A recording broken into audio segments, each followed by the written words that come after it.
everyone. Welcome to this week's episode of First Look, Final Word, podcast where we take you along to see a new movie. My name's Pete. And I'm Trevor. What's up, you cowpokes? How's it going? This week, we're seeing Horizon, An American Saga, Chapter 1.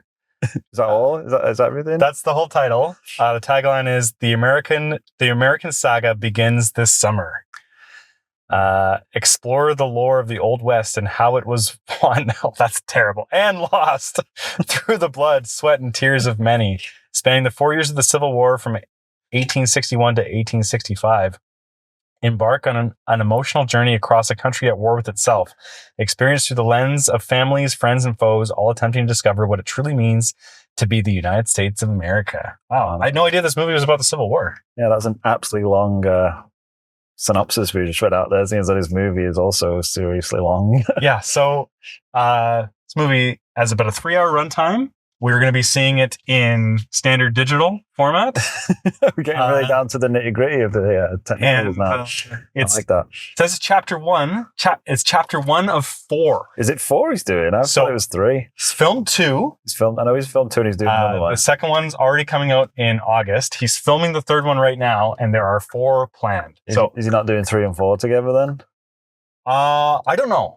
I think that probably would be the plan. It certainly would save money.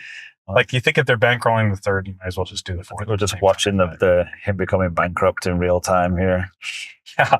He put a lot of his own money into this one, right? Or New Line will become... Oh, he did? Oh, yeah. Okay. Yeah, like he remortgaged all his houses or something.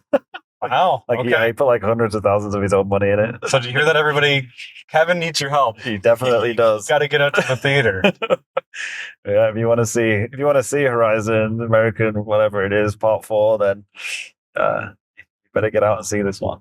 Yeah. So, are you excited for this one?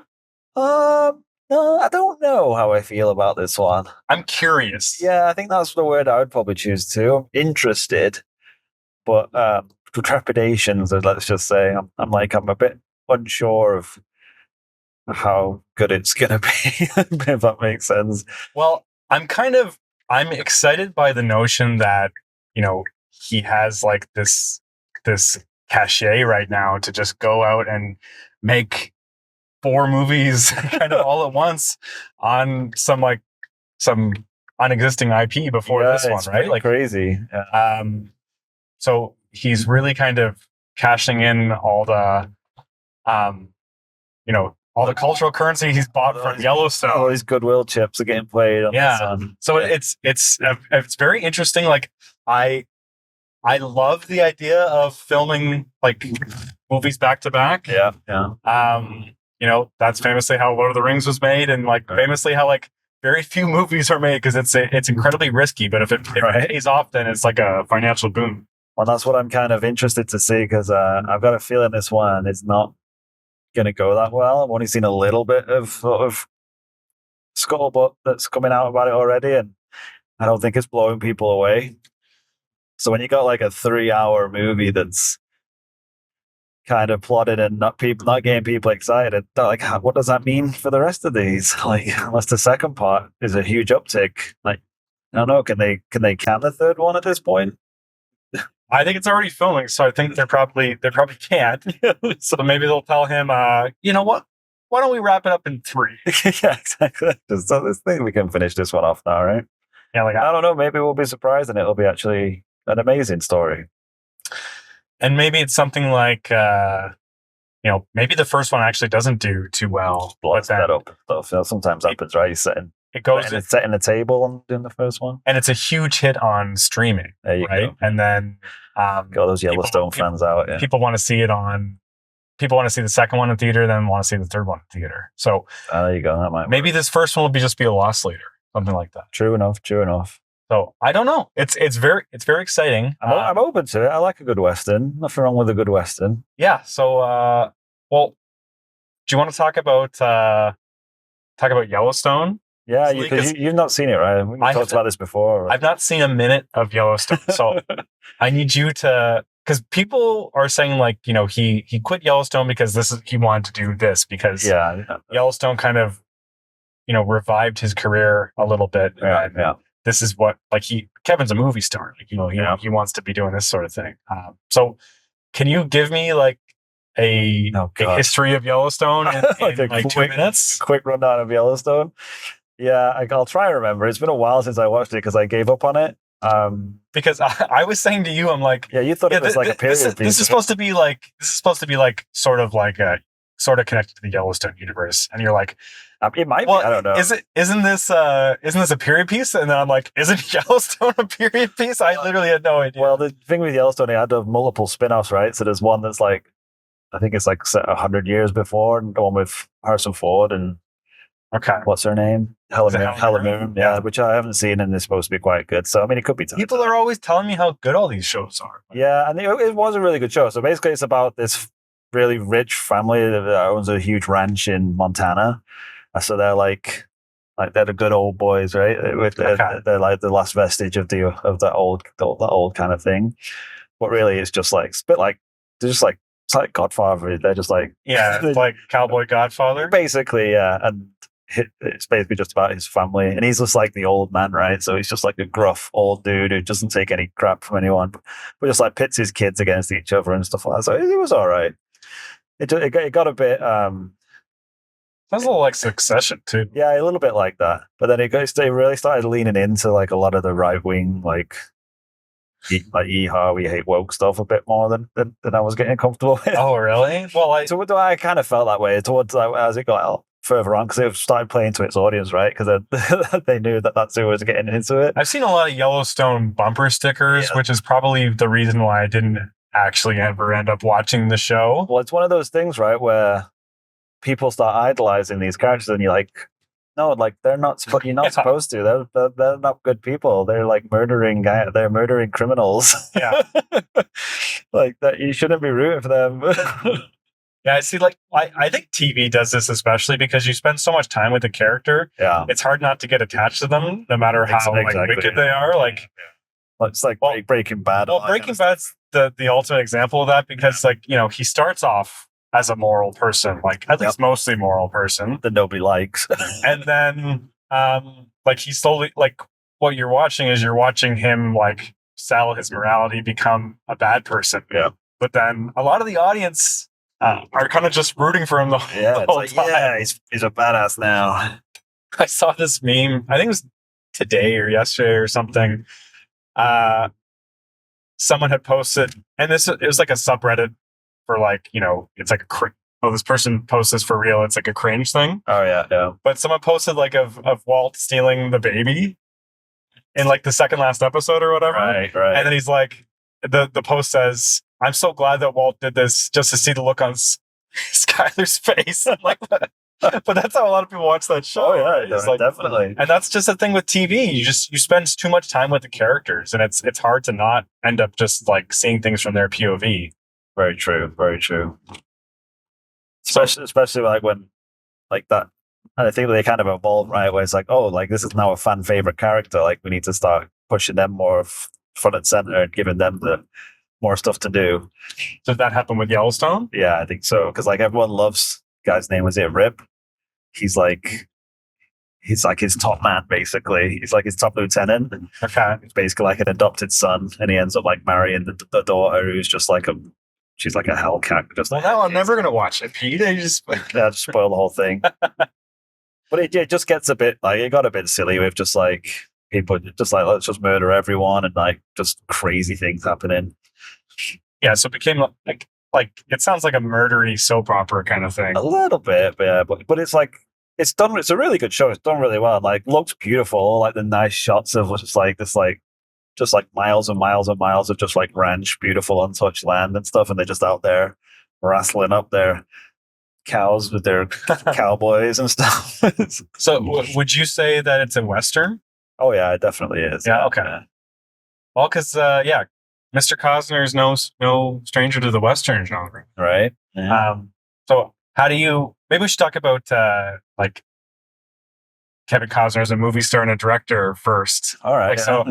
I think, weren't you were we talking about Kevin Costner a few episodes ago? I feel like maybe you said he was my guy or something. Don't you remember that? I said he was your guy. You said he was my guy. I think you did that because you couldn't remember his name at the time. You're a man. Yeah.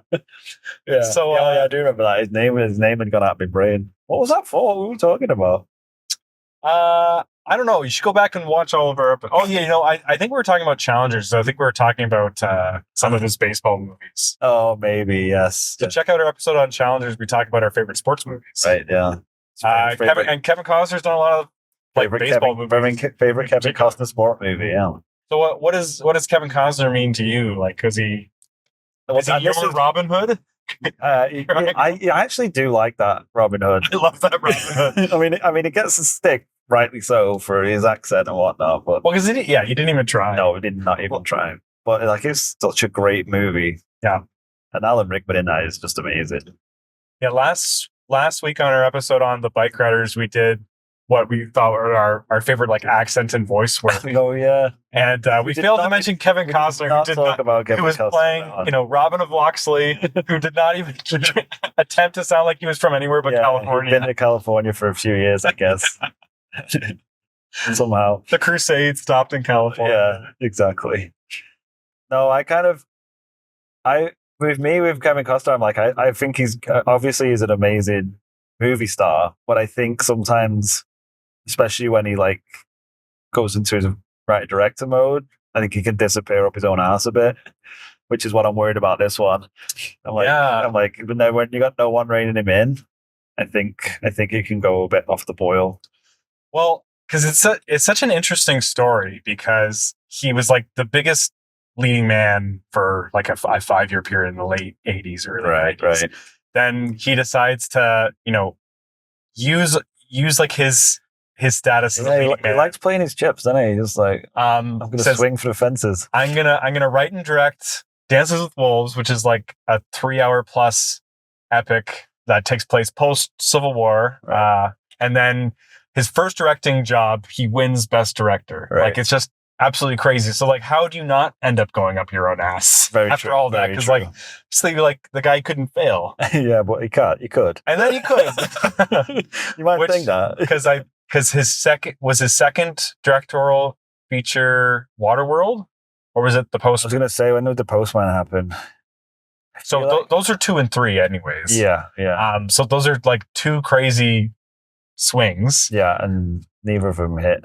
Right. Yeah, although like I saw Waterworld when it first came out. I haven't seen it, in close to 30 years. But I liked it a lot when it came out. So I thought it was. I don't remember hating it, but man, it got a lot of stick. I think it was just because of how much it cost and how long and all the stories from the production. It was just like so crazy. I think people just like, this is it.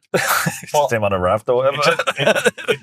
It cost a lot of money to just film people on a raft. Like, apparently, you got to bring a whole damn crew out there. True. And then I saw The Postman about 10 years ago or so, and I've not seen that. I don't think I've even seen that all the way through. It's not bad. Like, it has a horrendous reputation for being like this slog, which I'm not going to say it's not a slog, but it's like it's not a disaster. It's a fairly decent premise, and it's like a post-apocalyptic Western, which you don't really see too often. Yeah, there's a guy a friend of mine back in England when I was growing up, and he swore up and down The Postman was an amazing movie. It's like one of his favorite movies. He thought it was amazing.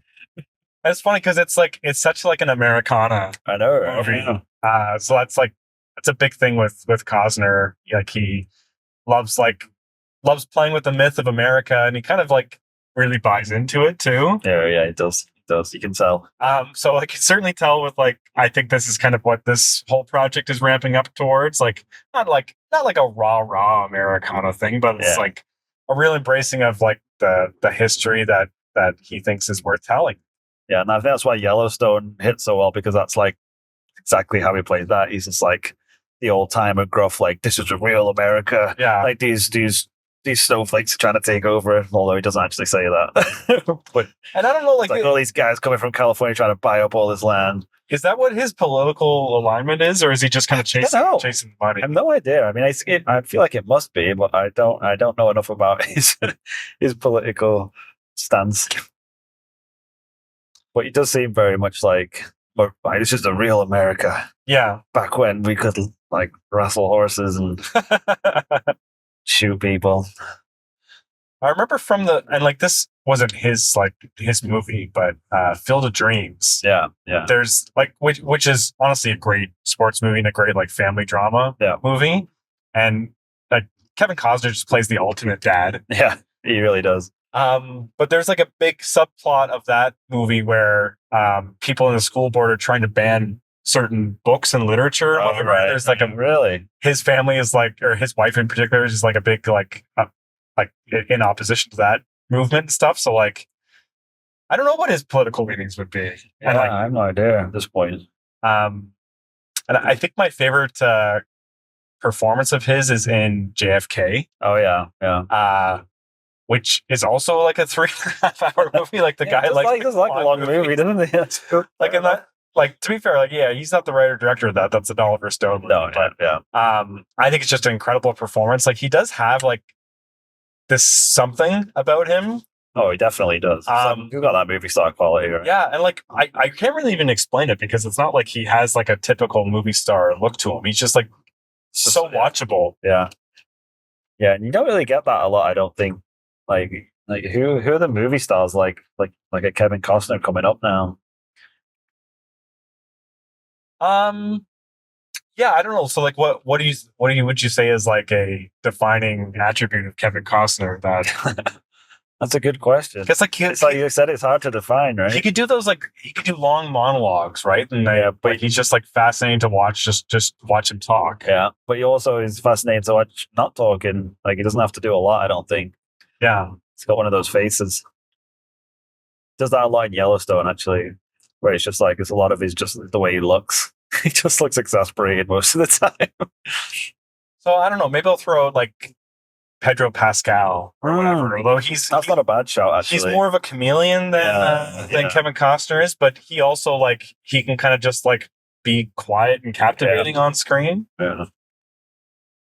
And yeah, like it's tough because they don't make him like him. No. Or ever, really. No.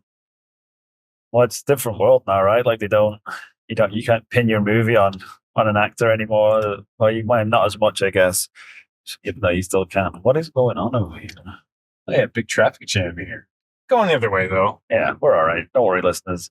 Your live feed on our traffic jam here. So you said earlier you like a good Western. Is that true? Like, are you a big fan of it? Well, it was not going to surprise you or the listeners to know that I haven't seen a lot of Westerns. I feel like I say that every week on the podcast.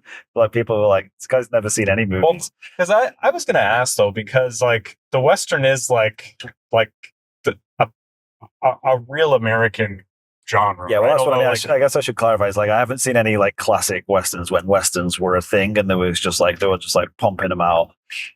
Well, because from like John Wayne's and from like the 30s to the 70s, they were like if not the most popular, but one of the most popular genres. Exactly. And so like I never really went back and watched a lot of those, but like I've seen stuff that's from like the past 30 years, say, like the more modern stuff, like your Unforgiven and your. So like the kind of like the True Grit remake, the 90s like revisionist stuff. Yeah, when like people remake stuff and or just do like, oh, you remember when you like Westerns, like 3 Tenths of Humor? I don't want. Yeah, like the new one with Christian Bale and Russell Crowe. Yeah, that's a good one. Yeah, that's pretty good. And one of my favorites actually is The Quick and the Dead, but that's just because I love Sam Raimi. The Quick and the Dead is great. Like all those follow the bullet shot. Yeah, right it's like quintessential like his movie, like as a Western. Like I didn't think it would work. Sam Raimi did a Western, but I'm here for it. It's such an amazing cast in that. Oh man, it's so stacked. It's insane. Like Leo DiCaprio is like fifth bill, like a big part in it. It's crazy. It's crazy. I do love that movie. I want to watch it actually. That's really great. Like Sharon Stone, I think was probably the lead, right? And then Russell Crowe the second lead. But then got Gene Hackman doing an incredible guy. Like that's such an incredible villain role. So I guess Leo would be fourth bill in that one, but I guess so. Then you also have what's his name? Lance Erickson. Is that his name? I don't know. Lance Hendrickson. Maybe like the guy from Alien who plays Bishop. Oh yeah.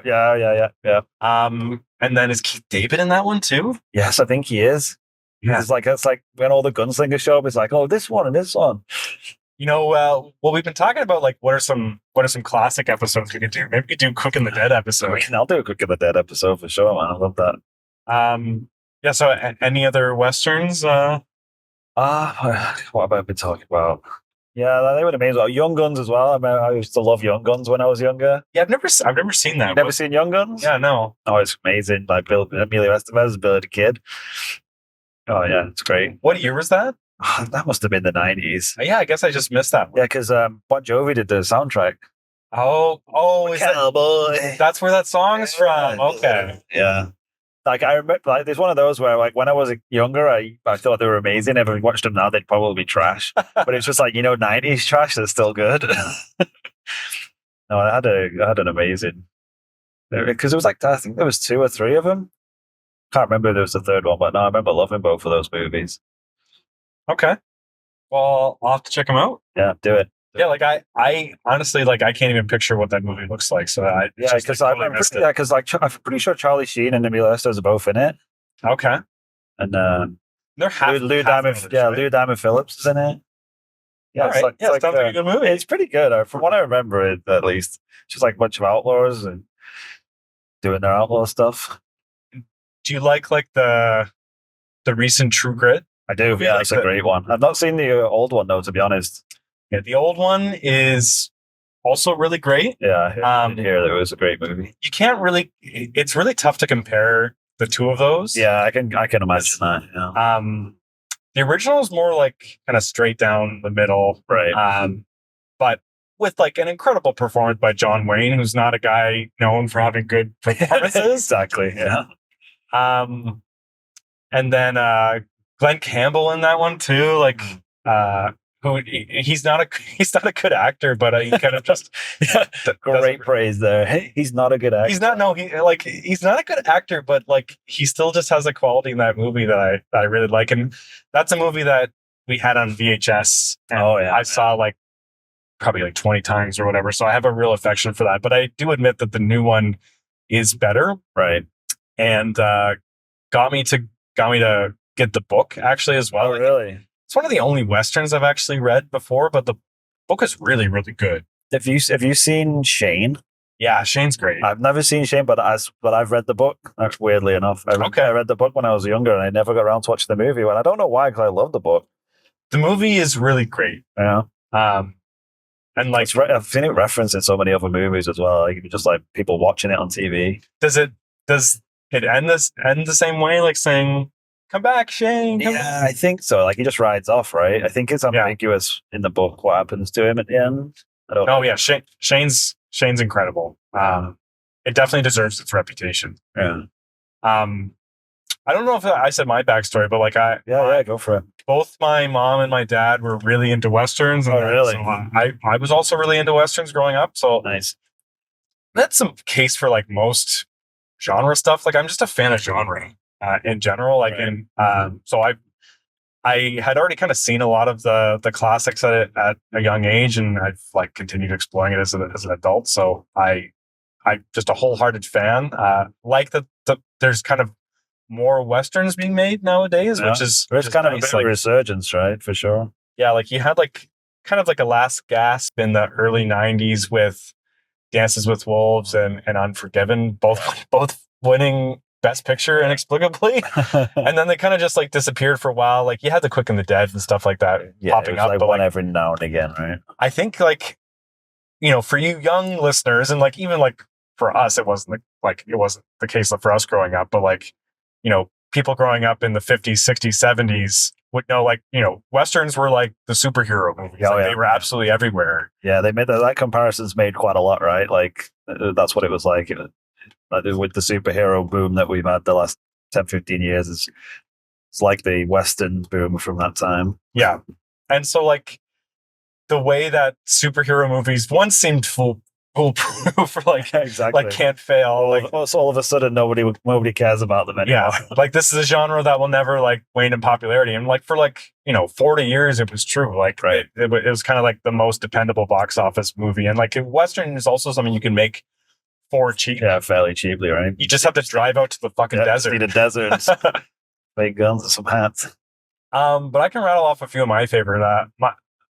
My favorite Westerns, also one of my favorite movies. It's McCabe and Mrs. Miller. Oh, really? Never even heard of that movie. So it's a Robert Altman Okay. one. And it's Warren Beatty plays this like con man turned, I guess you'd call him a pimp. Okay. Like he goes out to, I think it's like the Pacific Northwest, in the 1880s, Right. and builds like this really fancy brothel. Oh. But then like he See why you like this movie now, Trevor. yeah. When I was a kid, I was like really into this brothel movie. I really like it. I don't know what it is about this movie that's really touched me deep down. And yeah, like he ends up like this very like rich company is trying to like squeeze him out. Right. And that's kind of the driver of the plot there, but it's such like a rich lived in movie. I end up just throwing it on a lot as a comfort watch. Yeah. Because like the talent they built is just so impressive. Like it really does feel like you are like in a certain time and place. Nice. I'll have to add that to my list, I guess. And like really close to the top, like my number 2 would be The Man Who Shot Liberty Valance. Right. Yes. Which has both John Wayne and Jimmy Stewart, and is just an absolutely like incredible movie.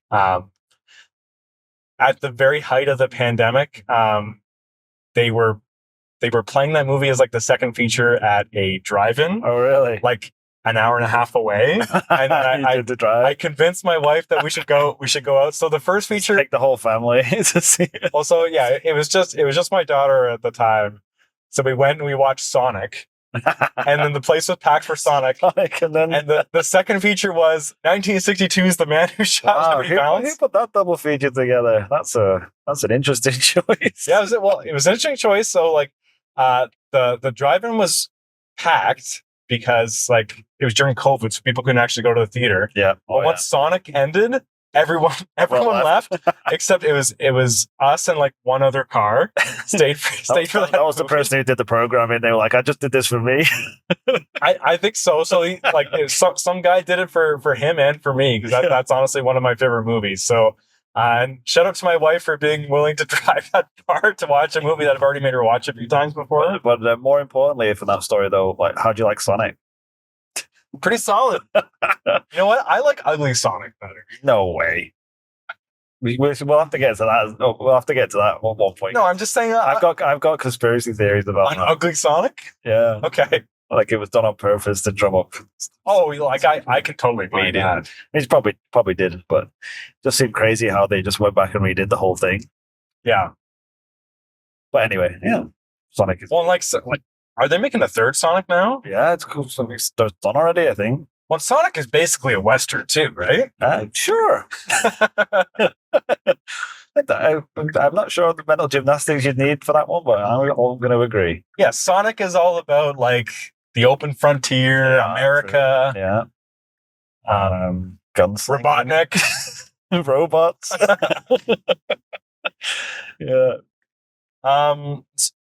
Trying to think of other things I have on my list. Yeah, what was your number one? You said they were both right up there. What's your number one? McCabe and Mrs. Miller is my number one. Oh, you did say that. My mistake. Like I think I mentioned on almost every podcast episode we do that I'm doing. I'm making a list of like my top 100 70s movies. So I'm doing a lot of blind spots, and I would probably guess McCabe and Mrs. Miller is at my top now, though it's really crowded at the top. 70s were a good decade for movies. I don't know if you've ever heard that before. Well, Alien's really high up there too, so it's probably one or two. Yeah, there's some good ones there for sure. So another one from sort of the same period is Once Upon a Time in the West. So that's a Leone movie. I think it's his best like just a little bit better than The Good, the Bad, and the Ugly, Okay. which is also great. Like I love that whole Dollars trilogy. Right. And then another one from the 70s, Clint Eastwood. My favorite of his is High Plains Drifter. Okay. I'm learning a lot this week. Well, like Westerns are good, man. Yeah, I know they're a huge blind spot for me though. Like I've never watched any of them. I'm going to be totally honest. So they made before 1990, I've probably not seen. So the plot of the movie High Plains Drifter, I really think you should watch this one. Like they all have such amazing names. Whoa, that tree fell down. The tree's just like split open. Oh my god! Out to a cemetery as well. That's spooky. Yeah.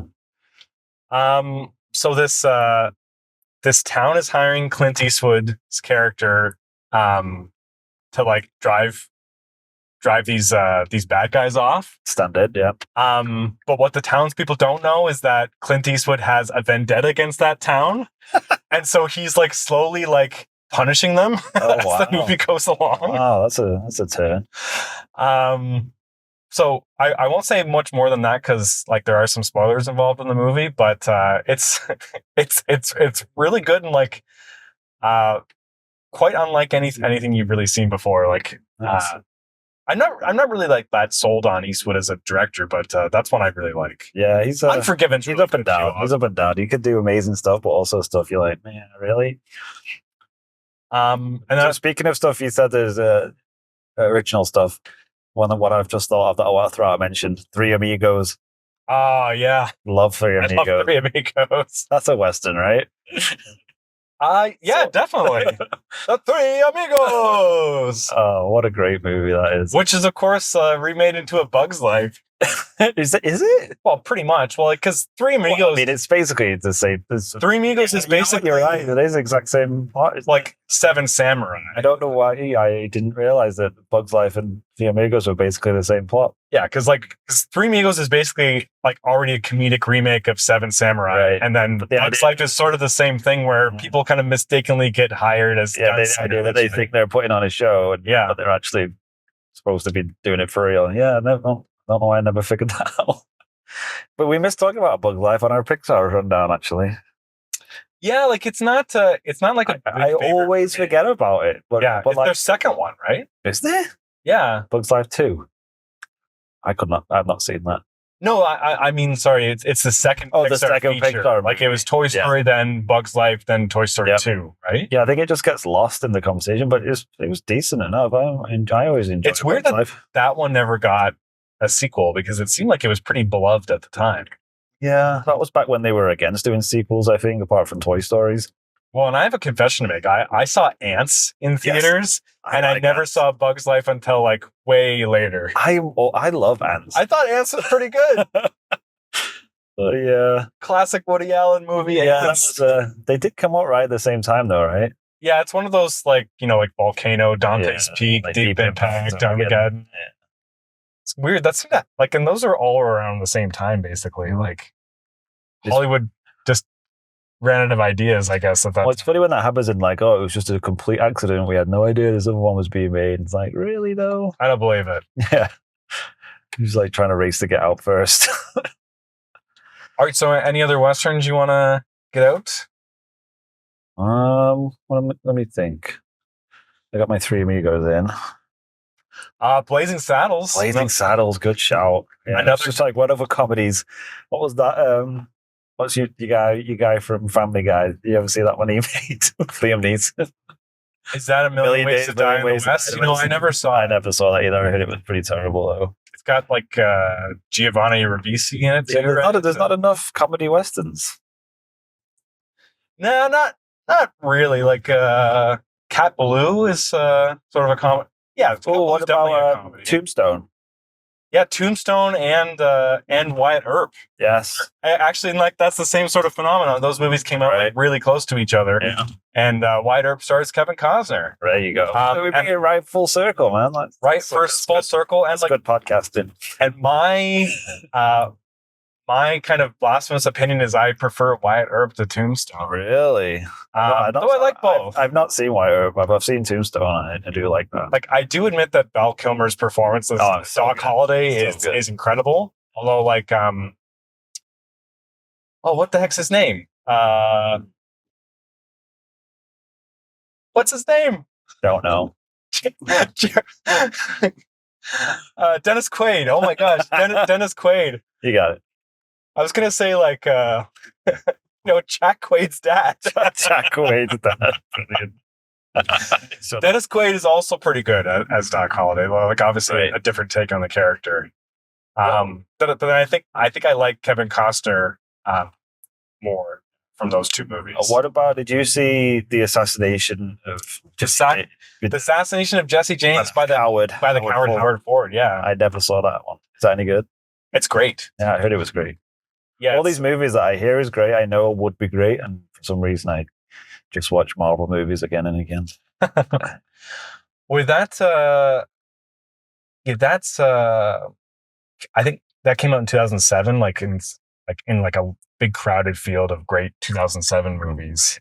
Yeah, but no, I remember it kind of. It seemed like it got lost in the shuffle a bit. That's a really good one, and like the epilogue of that movie really makes it hit home. Slaps. It really slaps. That's the kid. Yeah. There's been a lot of good Western stuff on TV. Well, venturing away from movies there for a second, but so what's besides Yellowstone? Like, what's the one? I had it in my brain and now it's gone. The one it was like Justified. Yeah, I never saw that one. That was pretty. That's good. Timothy Olyphant, right? Yeah. What's the one that was like really? Deadwood. Deadwood's great. Yeah.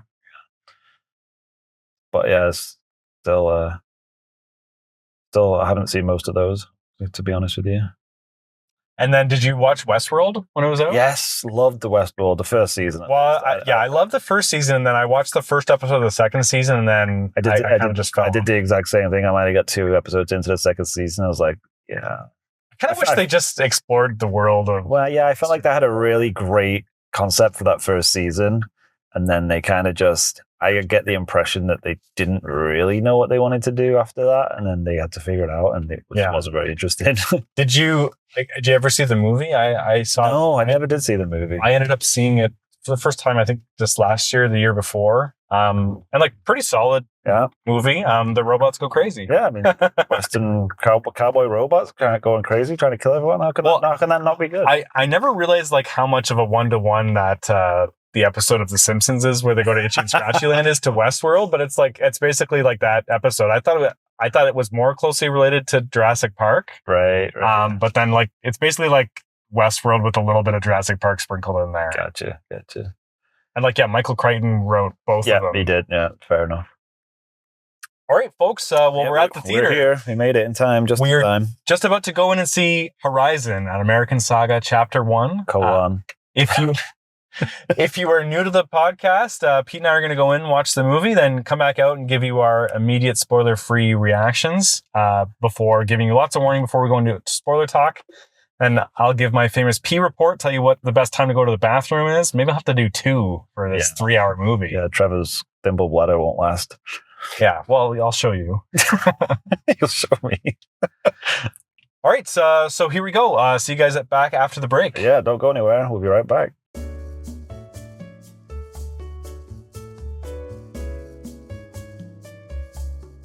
Welcome back, everyone. Thanks for sticking with us. It's been a lot longer for us than it has for you. Yeah, some weeks that's more true than other weeks. Yes. So we've just come out of seeing Horizon. Was it an American Saga Chapter 1? Chapter 1. Okay.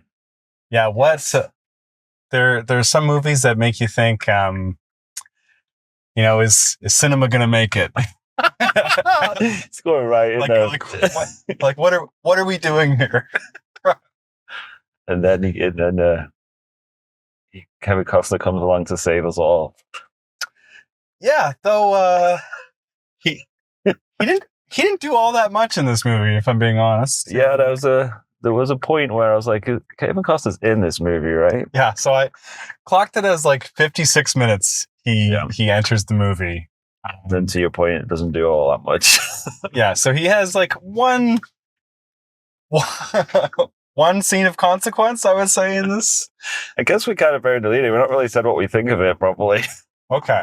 So I'm just gonna be honest. I did not like the movie. Yeah, Like it wasn't a disaster, but I'm just wondering how 3 hours just passed by. Yeah, I kind of agree. It felt simultaneously like there was way too much plot, or I guess threads, and just not enough plot to be interesting. Well, It seemed like it was like 5 or 6 different movies sort of strung together, but not enough for me, any one of them, to make it interesting enough for me to care. yeah. So as it was getting going, and I saw like how there's all these different storylines taking place over like a large, you know, Yeah. large geographical area, and then you kind of realize, oh, like there's all these disparate stories, and they're all gonna end, at some focal point, they're all gonna meet, and then towards the end of the movie, you go, oh no, like the point where they're gonna meet is like movies away. Yeah, it's a long, if ever. Yeah. Like I have to imagine there's a version of this project where it's like it's 3.5 hours or something, but then that's it, and then that combines all the storylines.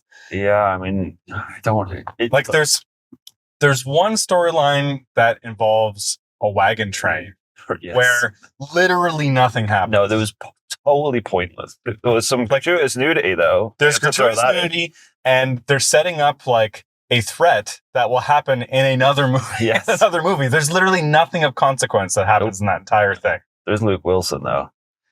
Yeah, there's Luke Wilson. Yeah, he was doing an okay job, but he's still Luke Wilson. Yep. So. Luke Wilson cowboy version. Yeah. Oh, we never talked about Shanghai Noon. Oh, we're here talking about westerns, comedy western. Well, that's the wrong Wilson. I know, but it's still a good comedy western. Yeah, well, I think we mentioned that when in our episode on Police Story. Yeah, I think we did. We already went through. I know. I'm just Shanghai Noon. I'm just plugging a previous episode. Oh, I see. Sorry, I'm not with the synergy again. It's too late. Yeah, go check out our Police Story episode. That was a cool. Pete talks up his love for Shanghai Noon. Yes, great movie. Yeah. So do you have some positives to say on the movie? I mean, it looked nice. There was nice shots in it. I mean, I didn't have any real issue with like the direction of it or anything. I just felt like there wasn't enough going on, or there was too, like I say, it's too much going. Honestly, you know what I felt like? I felt like they tried to take a TV miniseries and cram it into 3 hours, but only like the first season, and it wasn't even an interesting season.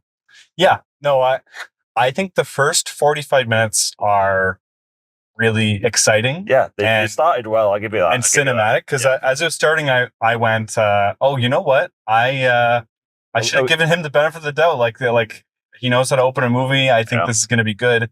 And then the rest slams the brakes on. The rest is about like 3 episodes of a mini series. I'd say like most like the cinematic like quality shots happen in the early part of the movie. Yeah, and then the rest, like, well, it doesn't look like cheap. Like it looks like TV quality, I would say. Yeah, I feel like prestige TV quality, but still. Yeah, I think it would have worked a lot better as a TV show. Like it reminded me a bit of like Game of Thrones with all the really different story threads going on at the same time. But yeah, it just didn't work as a movie. Yeah, I think there's really no reason that this is not a TV show, and I'm a type of person who really doesn't like that argument usually. I wish this was just a TV show I could watch at home, but this really just does not seem like it's the quality of and the type of story that they want to tell. They're going to do 4 movies, which is just like they're going to do like 3 seasons of TV, basically. Yeah, it seemed like it definitely was like only half of what it would. Like I would imagine that maybe the 1 and 2 that they shot, maybe together they work really well. But I mean, like you can't have like, oh, this only works well if you watch 6 hours worth of a movie. Well, because this was not a movie. No, it's not really, is it? It's like a bunch of short films stuck together. We're going to try to avoid spoilers. Yeah, I guess we're not. But like, what is the climax of this movie? Like, is the climax of this movie is like an act of genocide? And the score while that all was happening was absolutely terrible. I thought the score was pretty poor throughout, to be honest with you. It was really, really like just I feel like the composer was watching the movie on mute and like not really paying attention to what was going on, because the music was not really matched at all with what was happening. No, that's very true. The movie ends basically with these characters doing this reprehensible thing, and then they're riding outside of a valley, and then the score is like so like sweet and like sort of like adventurous. I feel like that was because it was like running into the weird montage that they did for the next movie at the end. I don't know if that's a spoiler to say that it ends with a montage of future movie, because it took me a second to realize that's what was happening. I was like, oh, is this movie done now? Were we looking at it? It wasn't like next time on horizon. It was just straight into this montage of shots. I was like, oh, this is the next movie, isn't it? Yeah, that was basically it. And I should say a bit of a warning to people, and I've never like literally said this before, but maybe skip out and go to the theater on this one, because some stuff that they show in the trailer, they showed in the preview for the next movie, which is like total bullshit. That is bullshit. Because like he basically lied. It shows like the fight that Costner is in when he kicks the guy. He's like, look at all this cool stuff Kevin Costner can do in this movie. No, he's not gonna do any of that. What are they doing? He basically does nothing. He does nothing in this movie. Technically, it was in the movie though, Trevor, because they showed it in the montage at the end. So technically, that's part of the runtime of this movie. He doesn't say any of his quips. No, that's true. Does that. No, he doesn't do anything. Basically, like he has to defend himself against one person. Yeah. That was a pretty good scene, though. That was a very good scene. Yeah. It's like that scene and like the opening raid are they're good. The two very good parts of this movie. I'd say some other stuff I think was filmed by like a second unit director. Yeah, probably. That's one of the problems with when you have like very separate storylines that are going to interconnect at the end. It's like that's why I likened it to Game of Thrones, because there was lots of times in Game of Thrones when like it would shift to a different plot and you'd be like, oh, I don't really want to watch this plot. I'd rather go back to the one I was just watching because this one's dull. or don't like these characters as much. Yeah. So it's like whenever it went to the wagons, you're like, okay, I guess we're with the wagons again. Let's see what Luke Wilson's up to. Nothing. Yeah, isn't circling the wagons like a thing that they always used to do? Isn't that like a phrase? Got circle the wagons? Yeah, I'm pretty sure they did that every night. Yeah, but he was like, we're going to do this new thing where you're going to take the front wagon, then you're going to make a circle until you hit the one at the back. Because otherwise it's pretty easy to just pick yourselves off like that. Yeah. Well, that was really odd that he described something that I was pretty sure was an obvious thing. Yeah, like I feel like I think we're getting at. We're pretty much getting into spoilers at this point. I feel like we're being a little mean. Yeah, and like Costner obviously has a love for the genre. Yeah, and I certainly appreciate that. Like the main thread of the movie is very like close to The Searchers, which is the classic John Wayne movie. And like there's some Heaven's Gate reference in there, because there's like a dance hall, right? And there's I feel like it's even like with the wagon trail, like it's sort of referencing Buster Scruggs there a little bit. Did you see that one on? No, I didn't. That was like the Coens' last one they did before they split up. Right. No, I've seen a couple of clips of that, but I never saw the whole thing. And yeah, there's a bit of like Meeks cut off in there too. Like, so like I kind of paying a lot of homage then. Yeah, like I guess I appreciate that, but like I said, rather see something new though, right? the main thread he's going for is The Searchers with this, and that's one that many people consider to be the best Western ever made. Right. And so like when you're doing an homage to that extent, it really makes your material look pretty bad, because like this movie is like really pales in comparison. Well, that's the problem, right? If you're gonna pick a movie to basically redo or homage, like if you pick the best one, you kind of set yourself up for failure. Yeah. So so maybe we should avoid going to spoilers. I'd say for P Report, There's lots of good chances to go to the bathroom to this one. Just don't go in the first 45 minutes. And anytime after that, you're probably all right. Anytime you see Luke Wilson, just go pee. That's a good call. I feel like I said, he's not the weak point of the movie. No, he's not by any part. It's just that whole that whole story thread. Like you say, it's just a lot of setup for future movies, and you're like, so there was no point in having that in this movie then. Well, and what the thing that storyline is setting up is really gross, and like I don't know why that has to be stretched over multiple movies. Why? What is it?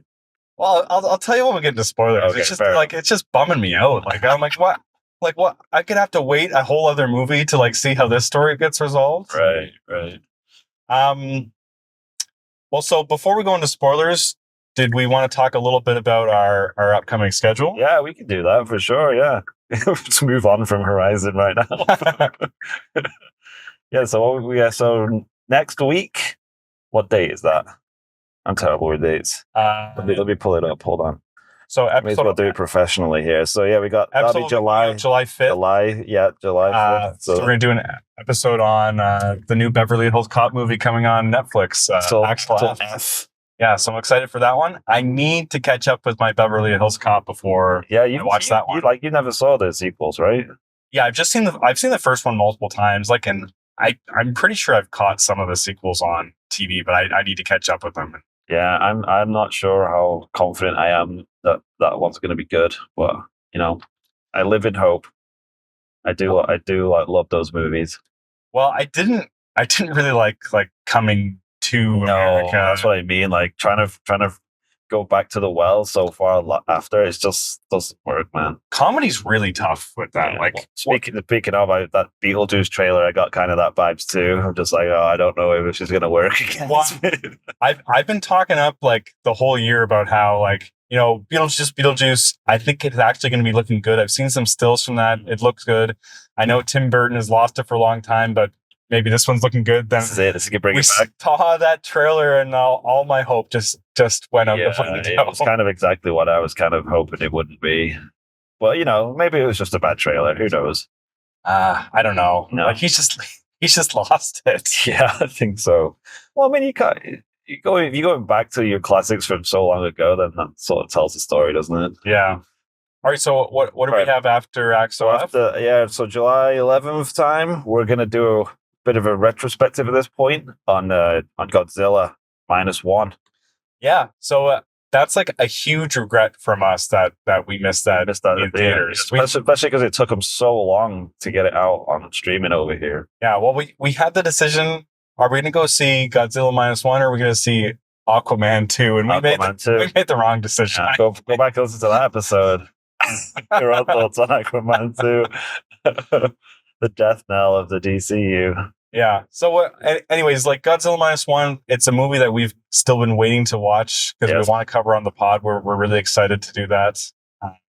Yeah, I'm excited for that one. I've heard so many good things about it. I saw Simon Pegg on Twitter raving about it. All of that, yeah. Well, he has pretty good taste in movies, actually. Right? Of course he does. All right, then after that, we got July 19th, which is one I'm secretly really looking forward to. Talking this one up. Yeah, it's Twisters. Yeah. I'm here for Twisters. I like that original movie. That trailer looks like it's having a lot of fun. That's what I mean. It looks like it's just like, because that was the thing with the original. It's just like, it wasn't a piece of cinema by any means, but it was just so much fun. And I think this one's going to be the same. Yeah.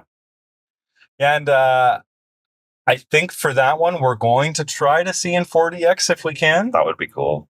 Spray water on us and stuff. Be very cool. I get nauseous pretty easily, but I'd be willing to give it a try. You have to do a puke report as well as a pee report.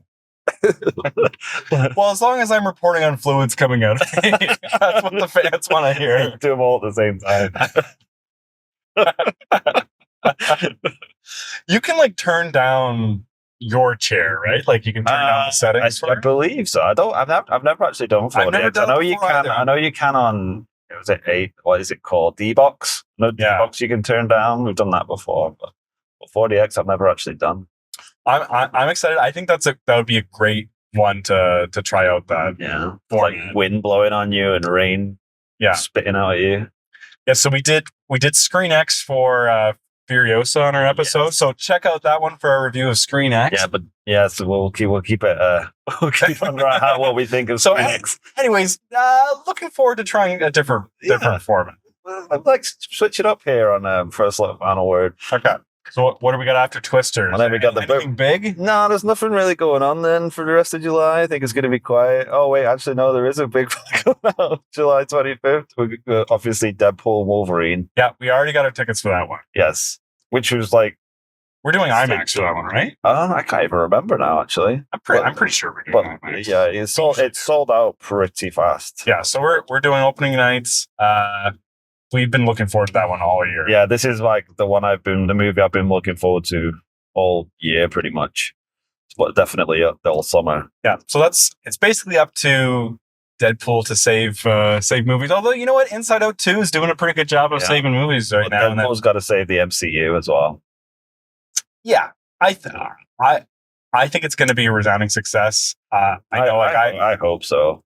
I was calling this like a few months ago that I think like the bar for it is going to be like the highest grossing R-rated movie. Yeah, I know you said that. I really hope it does make a lot of money. I think it will. Like people, like the MCU has taken enough of a break that people are kind of ready to go back, and people are excited about those characters. So I mean, I guess so. The hype after the first Deadpool was so high, and the first couple did well, but they didn't like break any records. But I feel like maybe having them together is going to be the catalyst, right? Well, and the fact that like people thought they saw the last of Hugh Jackman as Wolverine, true. And like eventually Robert Downey is going to come back to be Iron Man, and then that's going to break. In Secret Wars, I think is going to be insane. Oh, like he's going to come back at some point. He's got to, right? He's got to. Well, he's got an Oscar now, right? They must be like begging for him to come back. Oh yeah. Like, save us, Robert Downey Jr., our only hope. He probably asked for like, I don't know, $60 million. No, he doesn't look like he needs it at this point. No. Yeah. There's a tiny little part of me that is like terrified that it's going to be not good. I've got this little niggling fear that Deadpool Wolverine is not going to be as good as I want it to be. And I will be crushed. No, I will be crushed. I'll quit the podcast. Well, yeah, stay tuned. July 25th for our last episode ever. Yeah, just be like a funeral.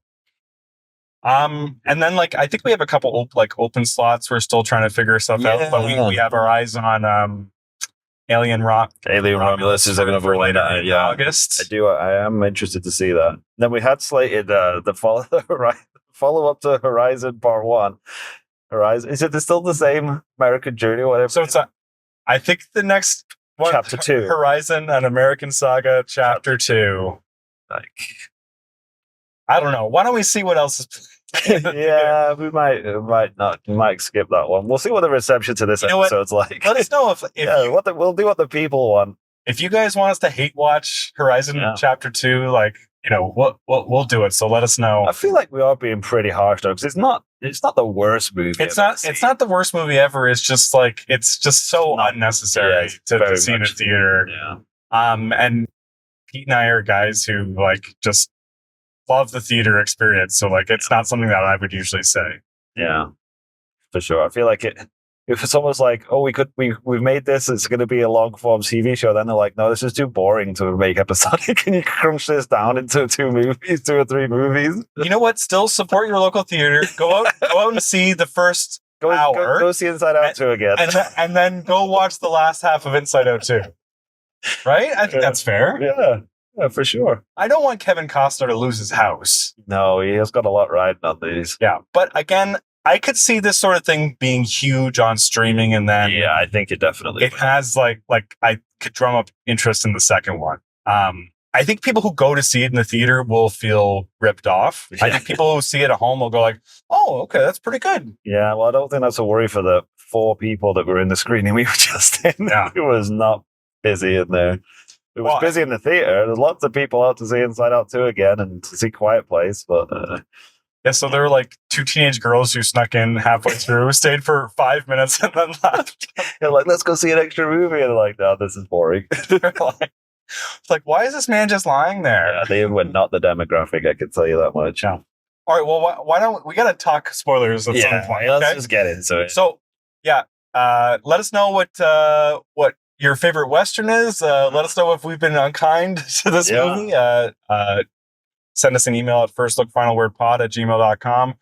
We're on all the socials. Love to hear from you guys. Let us know. Do we need to cover Chapter 2, Chapter 3, and Chapter 4? Exactly. If you want us to do it, we'll do it. Yeah, are we the podcast that's going to go down with that, with the Horizon ship? Maybe the second one will pull it all around and everything will tie together. The second one's probably going to be good because there'll be a long gap. Like some stuff might actually happen. They can actually close some threads, maybe, or just make new ones. Okay, we gotta jump into spoilers, right? 1, 2, 3, Valden Warren. Okay, spoiler time. Okay, so I guess the one thing we didn't talk about pre-spoilers is it was a pretty stacked cast. Like my word, there's so many people in that.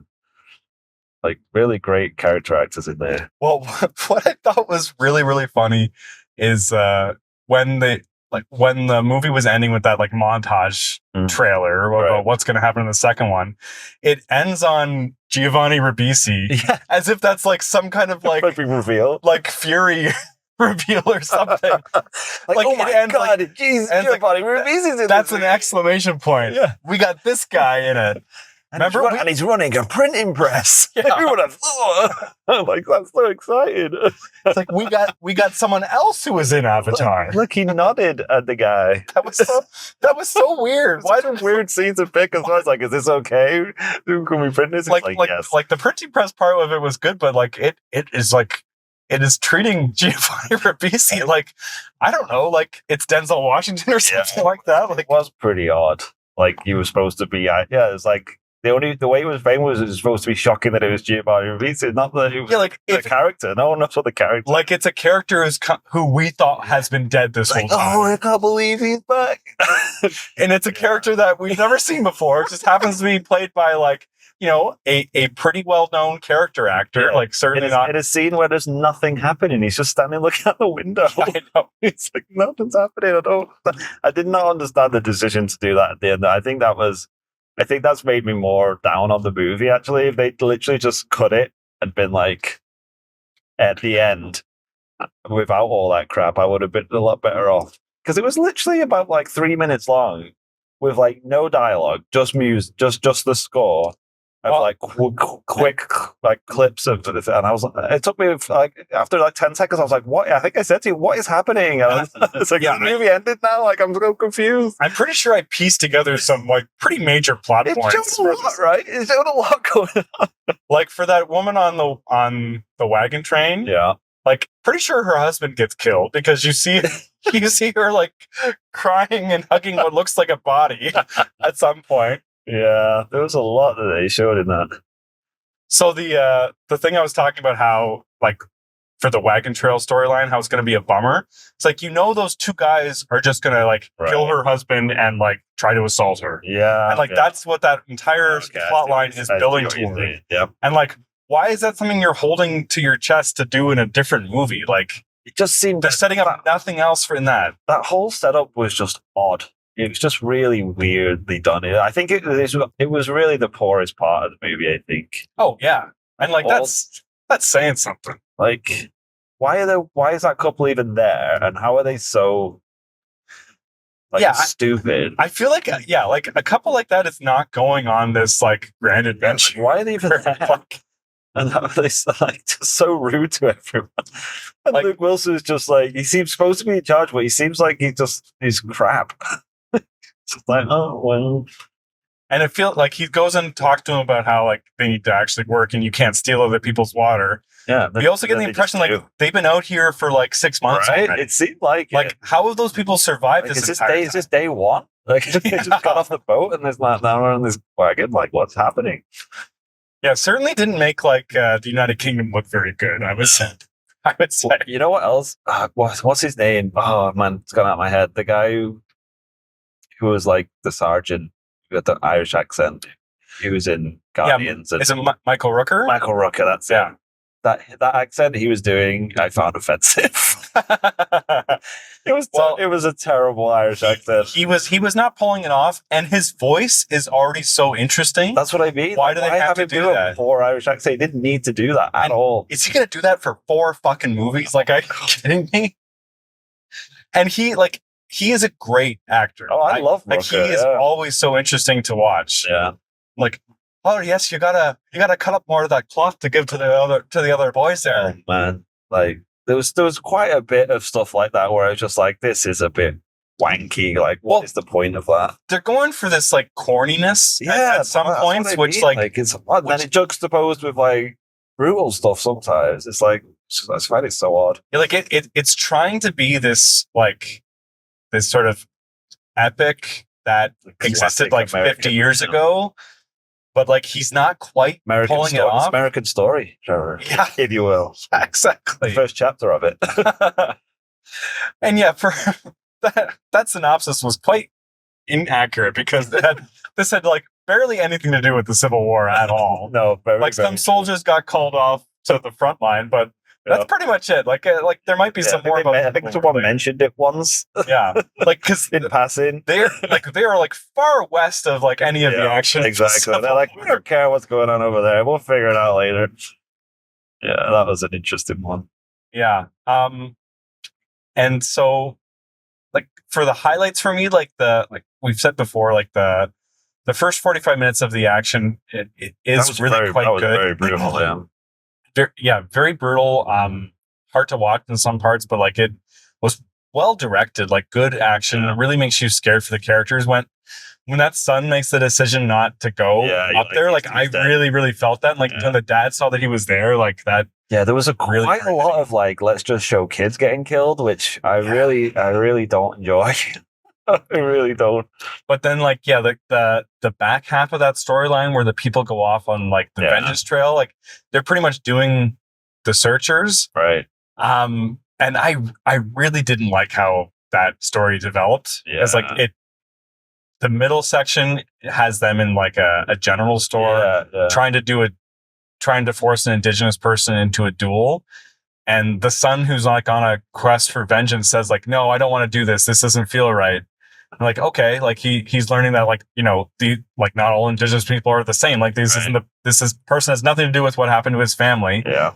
But then like immediately after 30 minutes later, they're like, hey, do you want to just go attack some random village? And then the kid's like, okay. And then he learns that lesson all over again that, like what was the whole point of that middle section? Yeah, exactly. What was the whole point? Because he just learned the same lesson twice. Oh. And then I was saying before we got into spoiler talk about how like that's pretty much the climax of this movie is them attacking this village, which like, you know, I think it's good for Costner to show like that the flip side of that, you know, the atrocities that white people committed against indigenous people.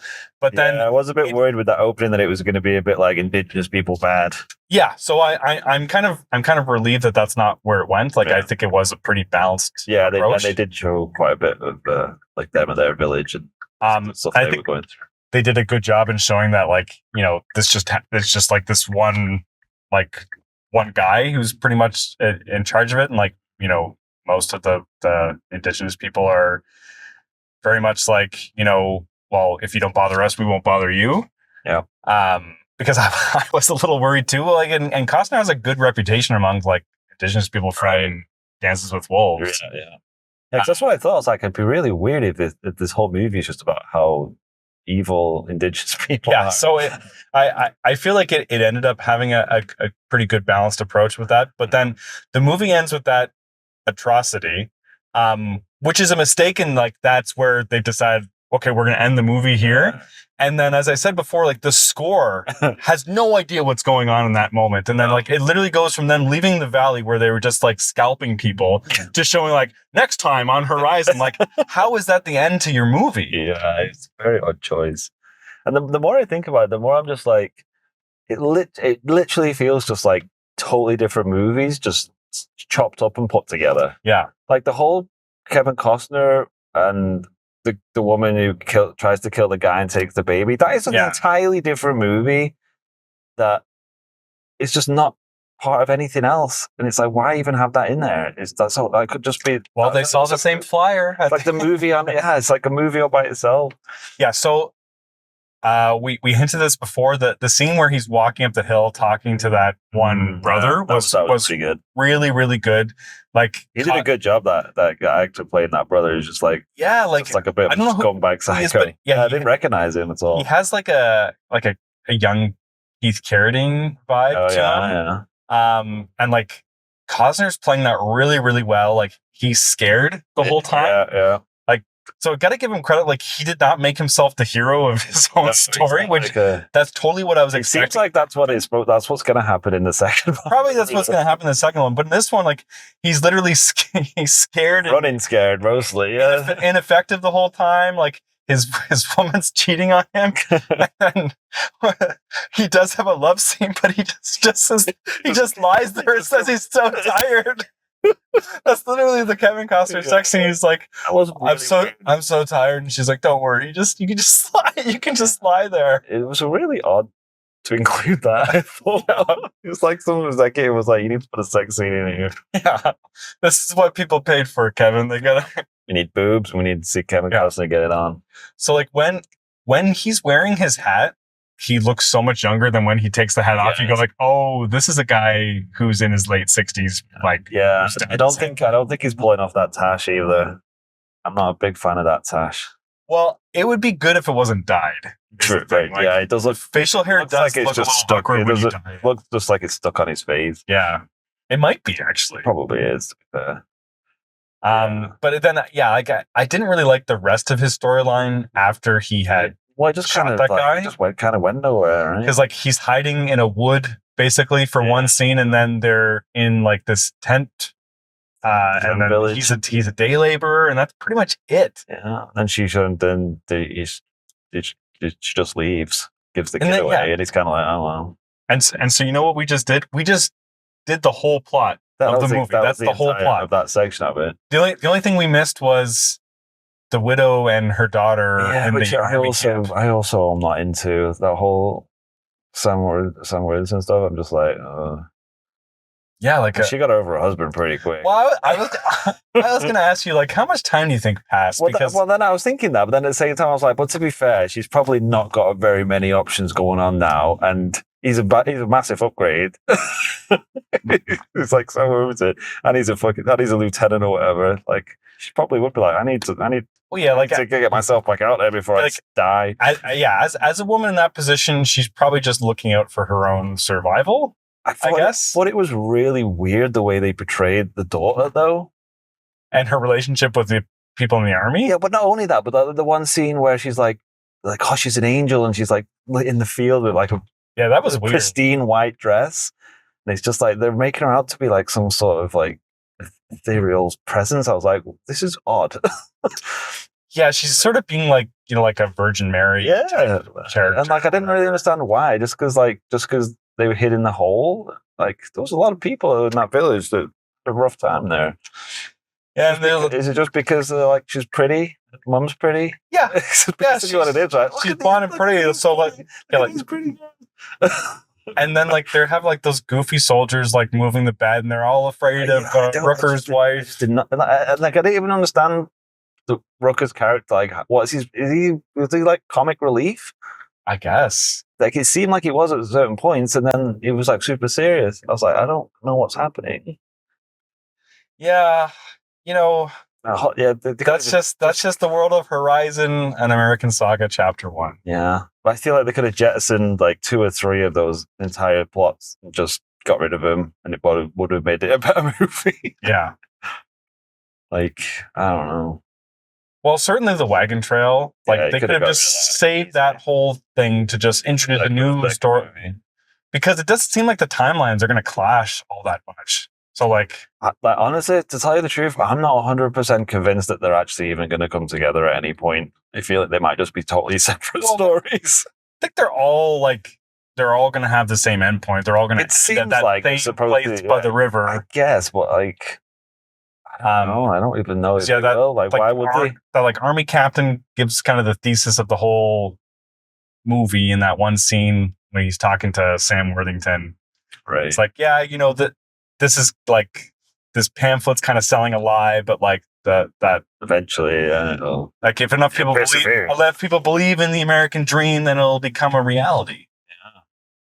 And yeah, so we know that it did. Yep. I just take your word for it and just skip the rest of them. Although if our fans demand it, we'll have to go see it. Well, obviously. We are the best of our fan base. Let's put up a poll saying, should we see chapter 2? Yes or no? Should we ever watch a Horizon movie ever again? So if we put up that poll, are you going to vote in it? Say no. I'm just going to spam it. I'll just make a bunch of email accounts.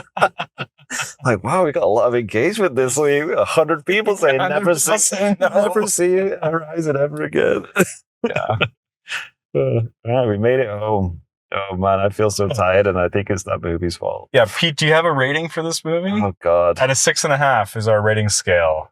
Yeah, I really want to give it a really poor rating, but I feel like that's harsh because, like I say, even though we've just like ragged on it for a good hour or whatever. Yeah, I'm gonna give it like a 2.5. Ooh, so that's low. It's a fail. It deserves to fail, but it's not a catastrophic fail. Yeah, I was gonna say 3.5. But yeah, it's probably more of a 3, isn't it? But that's the thing, like it's not like there's no part of it you point to and say like, well, like the people who made this don't know what they're doing. No. Because like he knows what he's doing. Well, I just don't know why he's doing that's what I mean. I feel like I almost want to rate the individual point. Like if he made this as like 5 films instead of 1 film, I would have been like, that one was okay. That one was pretty good. That one's terrible. As a self-contained film to itself, I think it is a failure. Yeah, but I don't think he was ever trying to do that though. Maybe. Yeah, I just would really question why, because this is like probably his last shot at like a project of this scope. Yeah. So I don't know why. What was it? He felt like he had to stretch this into 4 movies. Do you know what the budget was for these? I looked up the budget for this movie. It said $50 to $100 million, which is very unhelpful. So I don't know what the actual. Well, I guess it's hard if you're shooting 2 together, right? So maybe that's probably what it is. Maybe 1 and 2 together is $100 million. Yeah. I don't know, but I guess he could sell this to a streamer for $25 million, right? Well, I wonder if once they're all out, you could even re-edit it for streaming. Yeah, I want to watch the 12-hour version of this. Yeah, just like chop it up. I want to watch the 4-season series of this. All right. Well, thanks for sticking with us, guys. Make sure to send us word on whether you like this movie or not at firstlookfinalwordpod@gmail.com. Rate us on Apple or Spotify or wherever you listen. Give us 5 stars and say we suck. Yeah, do it. And also let us know what you think of the upcoming slate we kind of went through. Let us know if you'd rather us do something else or if you're excited for something we didn't mention. We're happy to take your guys' input on that. So let us know. For sure. Okay. And should we see chapter 2? Yes. Should we see chapter 2? Well, maybe we'll once we've sat on it for a bit, maybe we'll get more invested. Yeah. Wake up in the month and be like, you know what? That was really interesting. I really like that Luke Wilson character. Well, all right. That's it for us, folks. Yeah. Thanks for sticking with us, guys. And until next week, that's the final word. Bye.